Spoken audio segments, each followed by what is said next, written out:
But I want to open with this topic. And I know that some of you couldn't care less about international affairs and European politics, but I think with all the skills that I have available to me,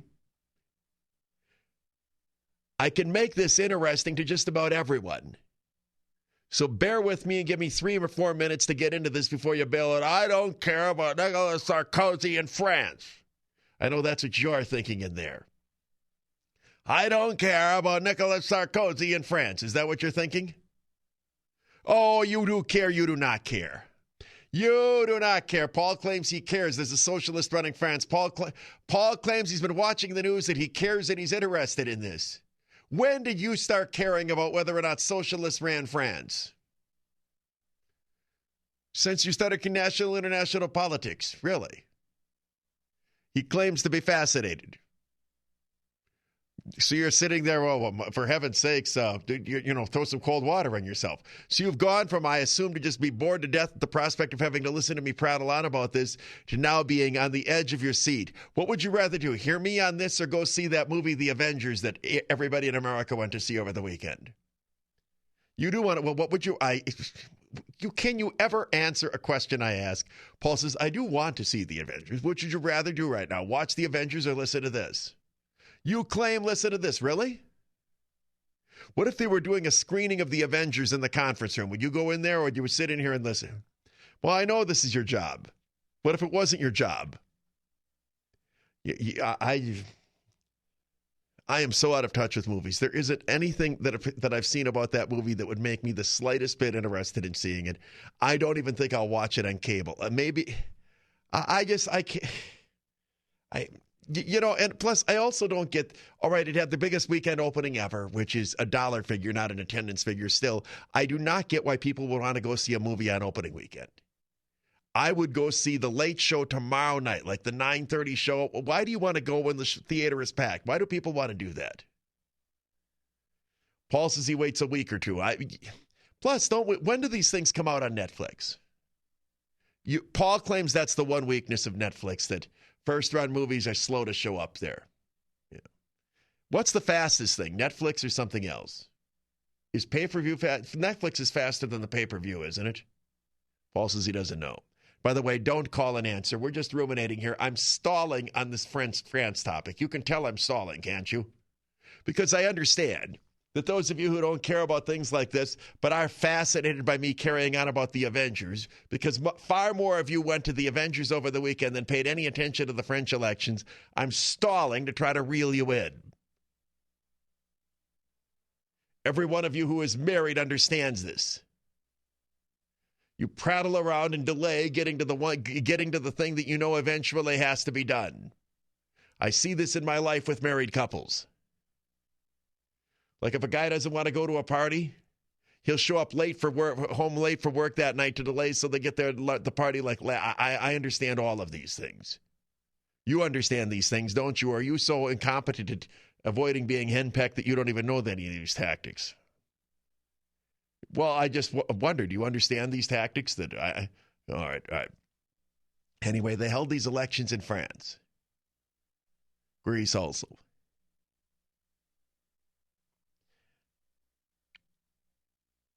Many of the nations of Europe have been embarking on an austerity program essentially dictated by Germany.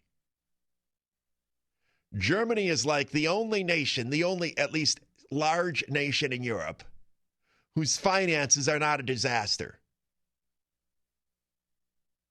Because the nations of Europe, and I will argue, I think until the grave, which probably isn't all that far away, that the European Union is one of the most idiotic things that any group of nations have ever done.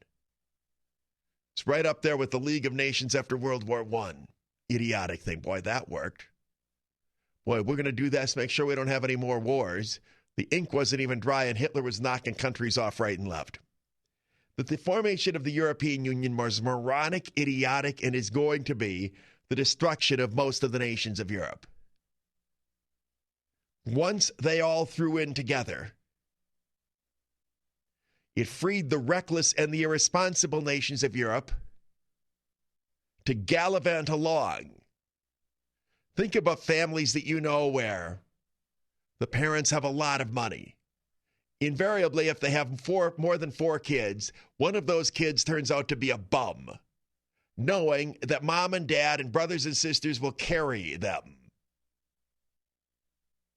The Johnson family comes to mind. Well, you just think about any family, rich people. If they've got 4 or more kids, one of those kids is just a complete deadbeat, right? Well, what's happening in Europe is they've almost all become the deadbeats. Because they're part of this so-called union, they presume that if they have trouble, somebody's going to bail them out. The first bailer is Germany, and of course, the ultimate bailer would be the United States. The Europeans, the Western Europeans here particularly, these comments are not all that directed at the Eastern Europeans. The Western Europeans have been a bunch of reckless, lazy leeches ever since World War II. Almost none of the nations of Western Europe has supported a military worth talking about because they knew that the United States would provide them with all of the missiles that they needed and ultimately the soldiers they needed to defend themselves were they ever to have been attacked. Furthermore, the socialist roots of Western Europe really took hold. The general laziness of the majority of the people who live in Western Europe also kicked in. They've been spending now for decades way more than they've been taking in. And with the global recession that began a few years ago, this has produced massive deficits in many of the nations of Europe. Everybody's talked about the so-called pigs countries. The pigs are the 5 of them who have the worst finances: Portugal, Ireland, Italy, Greece, Spain. But really, all of them, other than Germany and to a lesser extent Great Britain, are really messed up.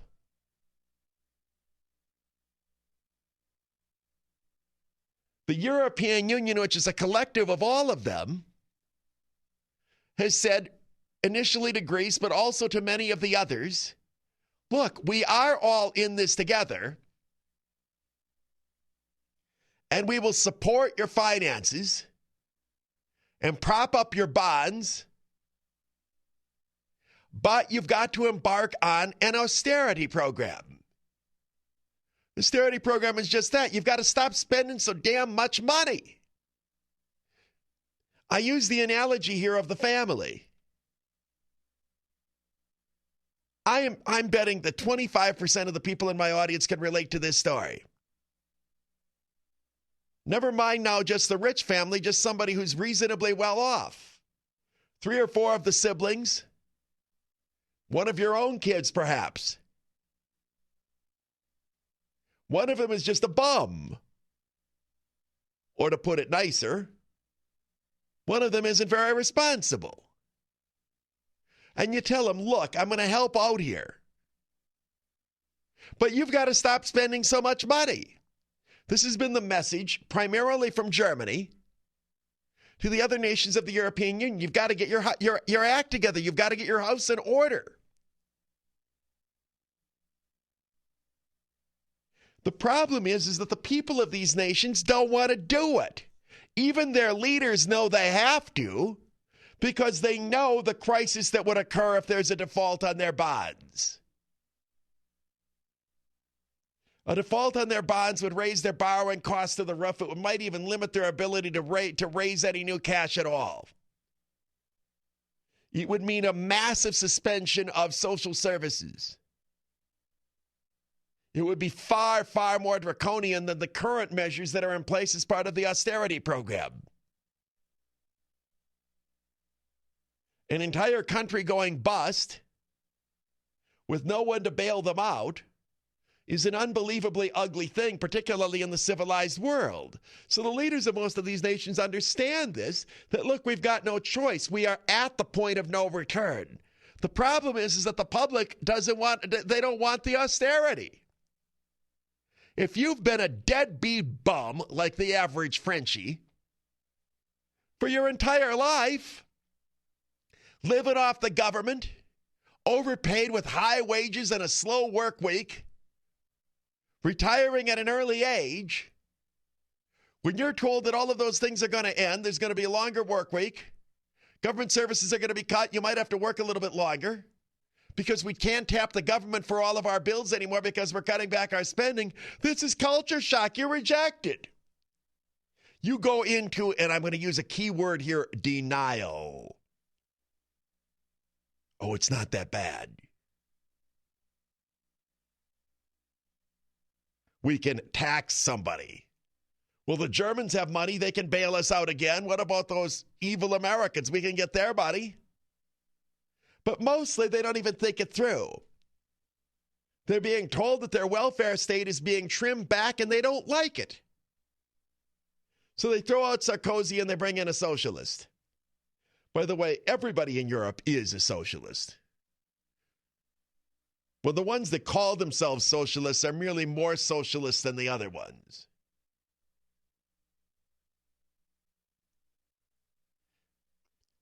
All of the lefties that we have in the United States who keep speaking of the need to have more of a safety net here, closet or out of the closet socialists that they are, Europe is a tremendous problem for them. Well, if socialism is so great, how do you explain Europe? They don't like that question. It's the unanswerable question for them. In any event, so the Frenchies yesterday voted to throw out Sarkozy, and there's now a socialist in power. The socialists are running on a platform of rejecting all of these austerity measures. The rest of Europe is freaking over this. They're freaking because it means that they know that most of they wonder if their own populations in the next elections are going to do the same thing. The bondholders who hold the debt of the sovereign debt of European nations, they're freaking because they think that there's going to be massive defaults. If there's massive defaults, that means the bondholders get only a portion of their money back. This would cause a tremendous erosion of wealth and also would result in a number of European banks that hold these bonds to fail. So they're all freaking.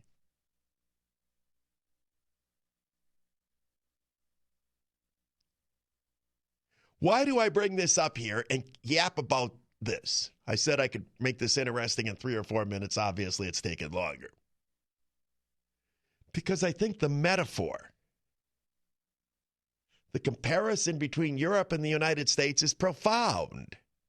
I even find an incredible parallel here in the state of Wisconsin. When people are used to getting something from nothing from the government, they believe that they have an eternal God-given right that continues for all time. When you have a job that requires you to sit in your can and not work very hard, and not work many hours, and you're told you have to do more, and this is coming from a government that's telling you this, you believe that somehow you've been violated. I fear that even if the Republicans win the presidency and they embark upon measures to bring our terrible debt problems of our own under control, and I think we're about 3 years behind Greece, 1 year behind France. That's how close to the brink we are.